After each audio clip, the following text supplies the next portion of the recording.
মমতার ভাইপো অভিষেক পাগল হয়ে গেছে। হার আসন্ন দেখে পুরো ইউনিয়ন অফ ইন্ডিয়াকে চ্যালেঞ্জ করছে ওর বিরুদ্ধে লড়ার। দেখুন উনি টুইটে লিখছেন, আমি চ্যালেঞ্জ করছি the entire union of India, সমগ্র ভারতকে ফলতায় আসতে, যত শক্তিশালী দিল্লির বাপ আছে তাদেরকে পাঠাতে, যদি দম থাকে তো তাহলে লড়ে যা। এটা কি কোনো সাংসদের ভাষা?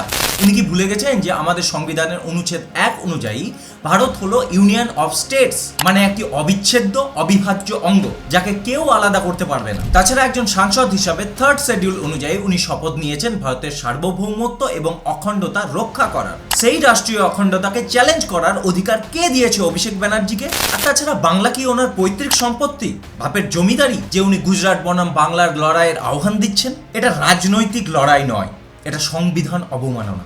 উনি নির্বাচন কমিশনের প্রধান জ্ঞানেশ কুমারকে গুজরাটি গ্যাংয়ের দালাল বলছেন। ভুলে যাবেন না যে জুডিশিয়ারি বা বিচার ব্যবস্থার মতো নির্বাচন কমিশনও কিন্তু একটা সাংবিধানিক সংস্থা। নির্বাচন কমিশনের কোনো বিশেষ পদক্ষেপ বা মানুষের দেওয়া ম্যান্ডেট যদি আপনার পক্ষে না যায় বা আপনার দলের পক্ষে না যায়, তার মানে এই নয় যে আপনি কোনো সাংবিধানিক পদে থাকা কোনো আধিকারিককে কাঠগড়ায় দাঁড় করাবেন। ডিসেন্ট ক্রিটিসিজম এবং কনস্টিটিউশনাল ডিউটির মধ্যে একটা পাতলা লাইন থাকে। অভিষেক ব্যানার্জি সেই লাইনটাকে অতিক্রম করে ফেলছে।